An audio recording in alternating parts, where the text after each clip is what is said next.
Hi, welcome to Travelzilla. Make sure to hit that like button, leave a comment, subscribe, and follow us on social media. Previously on Travelzilla, after having a Star Trek moment in Istanbul, Turkey, one of our favorite places, we came to Rome, the Eternal City. And oh boy, we love it here. Keep in mind we're from Brazil, home to the largest Italian community outside of Italy, with 31 million descendants according to the Italian government itself. But let's not forget the Romans conquered what we today call Portugal, the biggest contributor to the Brazilian genome by far. So regardless of phenotype, most Brazilians can trace their ancestry to Italy somehow. Back to the vlog series. We've given you a special vlog about the Vatican City. Can't miss that. We visited some of the most important squares in Rome, such as Piazza Barberini. We've even shown you an ancient Roman pyramid, which is in great condition by the way. We've given you a tour of Piazza di Spagna and famous shopping streets such as Via Condotti. And visited the incredible trident at Piazza del Popolo or People Square. Now we're going to visit the incredible squares of Piazza Navona, Capitoline Hill, Altare della Patria, and the Trevi Fountain. Let's go!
The best place to start the last chapter on our vlog series on Rome is here at the Capitoline Hill or Campidoglio in Italian, a place where the head of the Roman Empire used to be located in ancient times. The Piazza del Campidoglio is today one of Rome's most beautiful squares, designed in the 16th century by Michelangelo himself and laid out between the two summits of the Capitoline Hill, the most important of Rome's 7 hills. In 1536, when Emperor Charles V visited Rome for the first time. Wait, who the hell was Charles V? This guy ruled most of Europe including Castile and Aragon, which made him to be considered the first king of Spain. He'd also inherited Austria, Hungary, parts of modern-day Italy and France, territories in the Americas and Asia, the Netherlands. I mean, this guy was probably the most important and richest person in the world at the time. So Pope Paul III Farnese wanted to impress him, so he asked Michelangelo to turn the muddy Capitoline Hill into a beautiful plaza. The project also included redesigning the existing buildings that surrounded the square. Today, the square is home to museums and the city hall. Piazza del Campidoglio is still today one of Italy's most beautiful squares. Check this out. So when you walk in Rome, it's like this. At every corner, everywhere you move, there's something special. Look at that. Here you got this incredible stairway, and then here, that amazing bridge, and then there, this incredible building. Look, and then here, this amazing square. Incredible fountain. And then...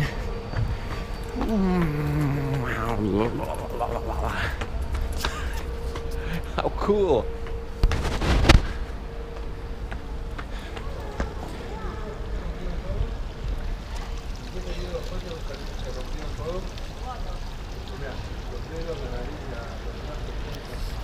Isn't that amazing? Fuck yeah! Piazza del Campidoglio is bordered on 3 sides by elegant buildings. To the right is Palazzo dei Conservatori, and to the left, Palazzo Nuovo.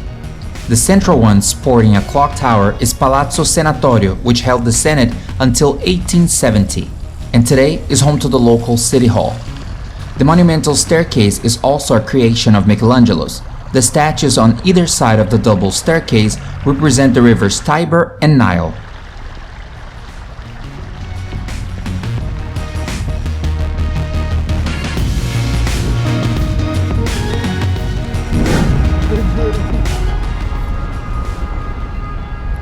After visiting the beautiful Piazza del Campidoglio, we decided to visit one of the most beautiful buildings in all of Rome, the incredible Altare della Patria, or Altar of the Fatherland. The monument was built in honor of Victor Emmanuel II, the first king of a unified Italy, which occurred in 1871. It's located between Piazza Venezia and the Capitoline Hill. Oh, how are we gonna cross this? Go, baby, run! Run, baby, run!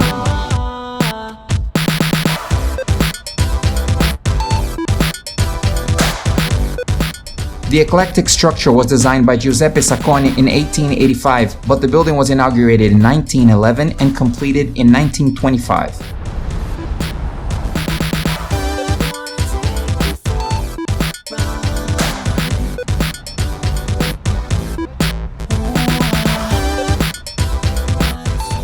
The monument also holds the tomb of the unknown soldier with an eternal flame.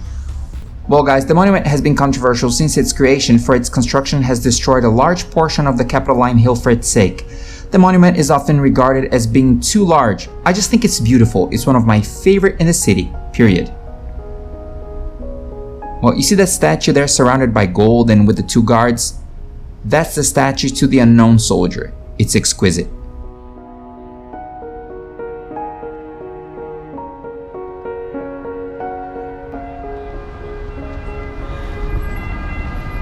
So amazing here. So every time I come to Rome, it's the same. I'm always amazed at everything. Everything's so over the top. Wait, you guys, we're not going that far away yet. Behind the Altare della Patria lies an exquisite church called Basilica of Santa Maria in Aracoeli, or Saint Mary of the Altar of Heaven. Let's check it out.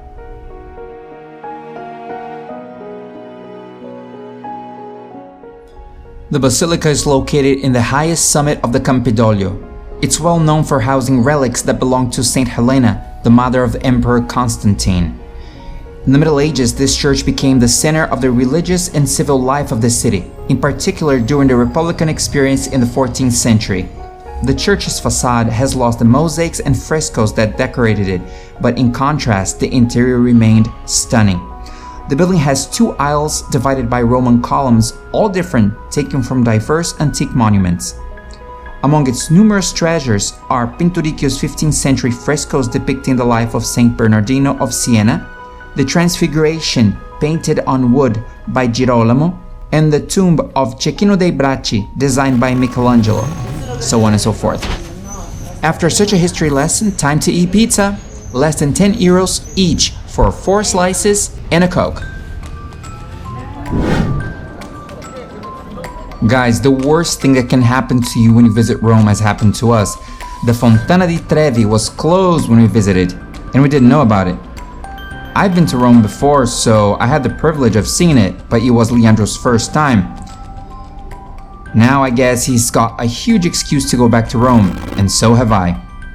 We were sad, but the fountain has been fully restored to its original splendor after 17 months, at the cost of 2.4 million euros. A friend of mine, Patty Sayuri, was kind enough to film it specially for you guys and for me, so thank you, Patty. You're my favorite Japanese Brazilian, you're my favorite girl ever. You rock.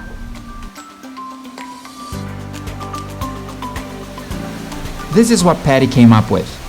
Look at these images.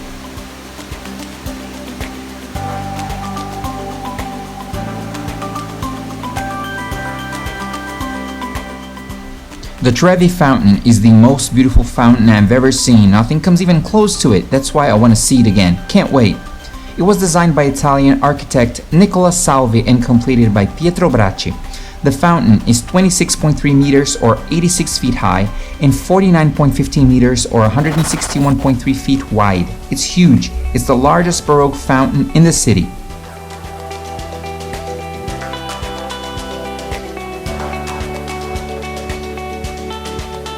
In 1629, Pope Urban VIII didn't think that the fountain that stood here before was dramatic enough, so he asked Lorenzo Bernini to design another one. The Pope died, and 100 years later, in 1730, Pope Clement XII organized a contest in which Nicola Salvi initially lost to Alessandro Galilei. But the outcry in Rome was so large because Alessandro was from Florence that the Pope gave the project to Nicola Salvi anyway. The work began in 1732 but was completed long after Salvi's death in 1762 by Pietro Bracci.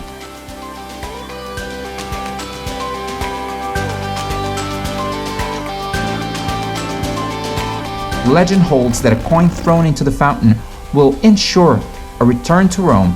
About 3,000 euros are thrown into the fountain every day, and all of it is given to charity. After a visit to the Trevi Fountain, we wanted to walk all the way to Vatican City, but it started raining. This place looks so beautiful, even in bad weather like this. Stunning.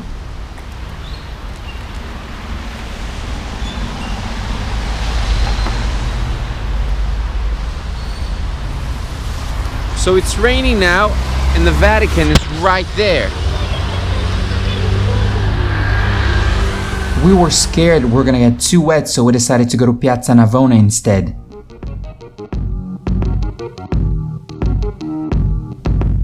Piazza Navona is definitely one of Rome's most beautiful piazzas and has some of the most beautiful fountains in the city. This is what it looks like on a rainy day. Now picture this on a sunny day. It looks even more amazing. Piazza Navona was transformed in the jewel it is today during the pontificate of Innocent X, who reigned from 1644 to 1655, and whose family palace faced the square. It still exists today. It's called Palazzo Pompili and is home to the Brazilian embassy since the 1920s. In the center stands the Fontana dei Quattro Fiumi, or Fountain of the Four Rivers, designed by Gian Lorenzo Bernini and topped by the obelisk of the Mission.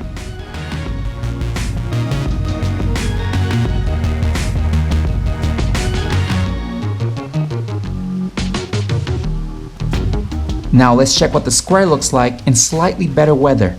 Not perfect, but way better than the other day.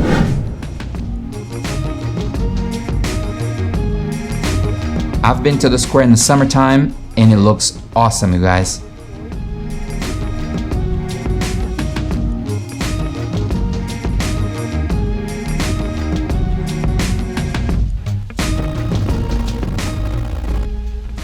This beautiful Baroque church you see behind this remarkable fountain is called Church of Sant'Agnese in Agony, and it was built in the 17th century in the site where early Christian Saint Agnes became a martyr when she was killed in the ancient stadium of Domitian that used to exist here. The construction of the church began in 1652 by architects Girolamo Rainaldi and his son Carlo Rainaldi, as well as Francesco Baromini later on.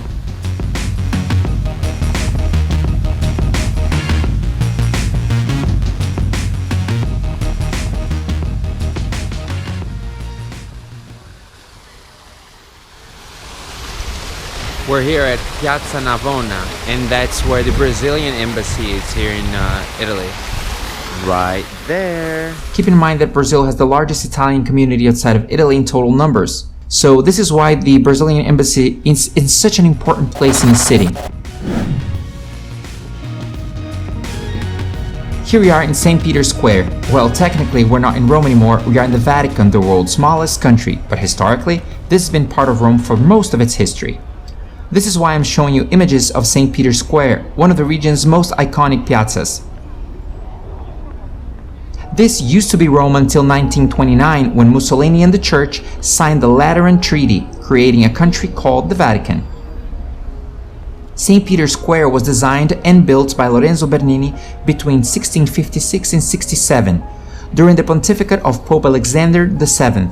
According to Bernini, the square's portico had to give an open-armed, maternal welcome to all Catholics and reconcile heretics with the Church.